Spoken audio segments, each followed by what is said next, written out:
Este es nuestro videoacto del Día de la Independencia en el contexto de aislamiento social preventivo y obligatorio.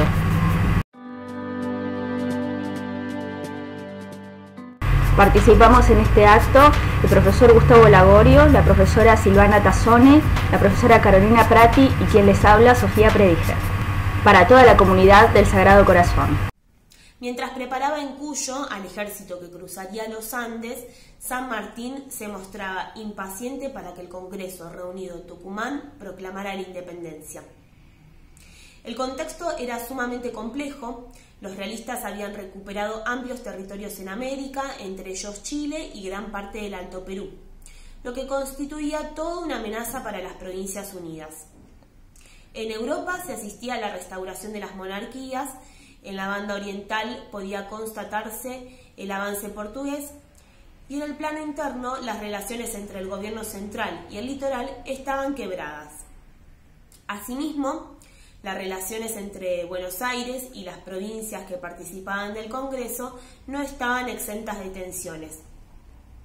Finalmente, el Acta de la Independencia se firmó el 9 de julio de 1816, donde prevaleció una postura que representaba el mandato de la mayoría de las provincias. Quedaba expresamente rechazada toda fórmula intermedia que habilitara algún tipo de protectorado. 9 de julio de 1816. En ese año convergen dos hechos destacados: la declaración de la independencia de un nuevo país, hoy llamado Argentina, y la organización final del plan de guerra de José de San Martín, que garantizaría la independencia y llevaría el triunfo de los revolucionarios más allá de las Provincias Unidas. El contexto internacional era sumamente complejo. Para 1816 España se había liberado de los franceses, el rey Fernando VII había vuelto al trono y se predisponía a recuperar los territorios americanos que estaban en manos de los revolucionarios. Así, el ejército realista comenzó a avanzar victoriosamente por toda la región, derrotando a una buena parte de los movimientos independistas americanos.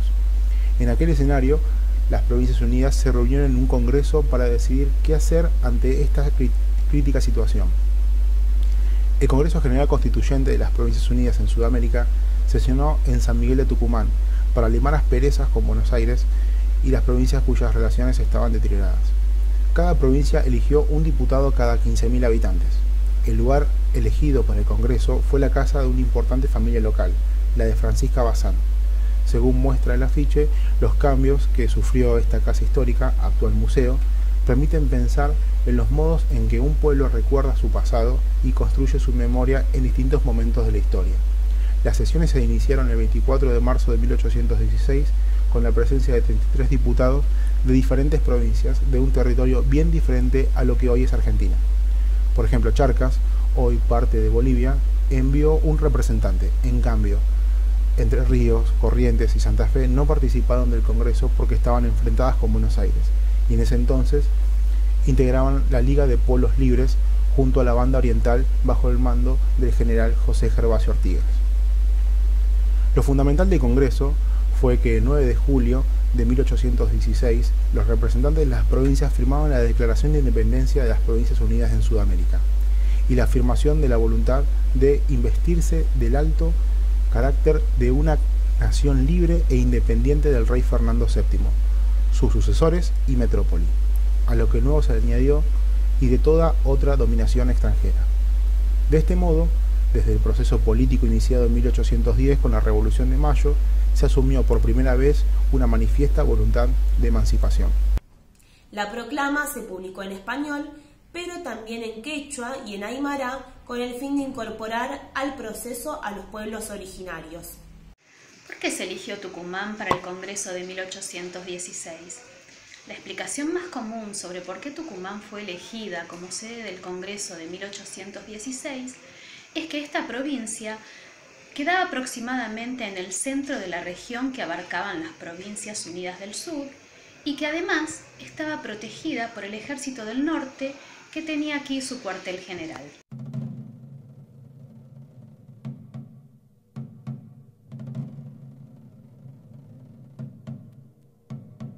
La historia de un país está hecha de actos heroicos, de decisiones trascendentes, también de rostros y de símbolos. Los retratos del siglo XIX y las fotografías de la actualidad permiten construir un pasado común, una identidad nacional, imágenes que también hacen la historia. El siglo XIX no solo es el siglo republicano, sino también el siglo de la popularización de las imágenes y de la circulación de las imágenes por los medios gráficos y los medios de reproducción. En el siglo XIX, particularmente, la imagen se instala con un poder y una capacidad para sintetizar ideas que podían aparecer por escrito u oralmente, creencias, actitudes, todo un substrato que formaba parte de la cultura occidental y que en la imagen podía no solo sintetizarse, sino difundirse, darse a conocer de una manera que la palabra escrita no podía hacerlo. La independencia política produce grandes cambios en América. La ruptura no se da solo en la forma de gobierno, sino también en la tradición artística. Las obras de arte, que en el pasado colonial aludían siempre a temas religiosos, pasan a retratar a los hombres ilustres de las flamantes naciones republicanas. Gran parte de las disputas que se da en los primeros años del proceso independentista es con qué cubrimos ese vacío de imágenes de poder que deja el retiro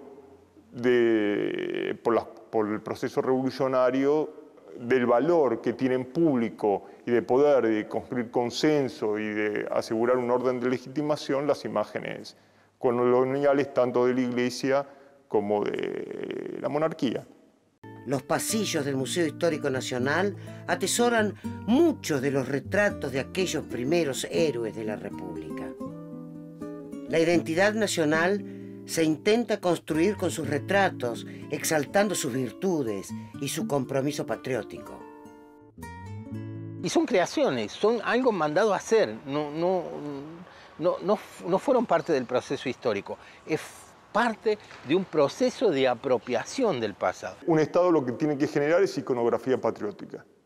Hubo una actividad retratística de los héroes bastante temprana, de los héroes de la independencia. Bueno, y el caso de los retratos de San Martín en diversas naciones latinoamericanas es importante, ¿no? Y que están las cartas donde, por ejemplo, Carranza le pide a Subercaseaux que haga un retrato sobre Moreno y le da indicaciones que tiene que ser que está pensando, angustiado. Y lo único que es real de todo ese cuadro es el tintero, que es lo que está aquí en el museo. Pasamos de una iconografía de la burocracia colonial a una iconografía del proceso revolucionario. Además de su importancia en el registro de la historia y de sus personajes, el retrato se convierte en una fuente de trascendencia y de prestigio social. Con el criterio de documentar nuestra realidad, quisimos dejar en este video una compilación de arte plástica, así como los retratos que estuvimos viendo, históricos, pero de este 2020. El artista Manuel Berizo nos cedió sus obras para poder verlas y para que, si quieren ver más, lo puedan seguir en Instagram.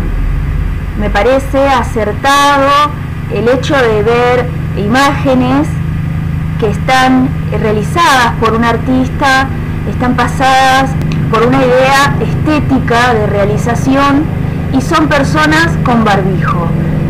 Cuidémonos entre todos, sigamos las consignas del gobierno nacional, sobre todo nosotros que vivimos en Buenos Aires, en este sector donde tenemos que cuidarnos entre todos porque hay muchos contagios de COVID-19 y con la esperanza de volvernos a ver pronto y seguir trabajando como siempre, y espero que hayan disfrutado de este video acto del 9 de julio, nuestro Día de la Independencia. Saludos.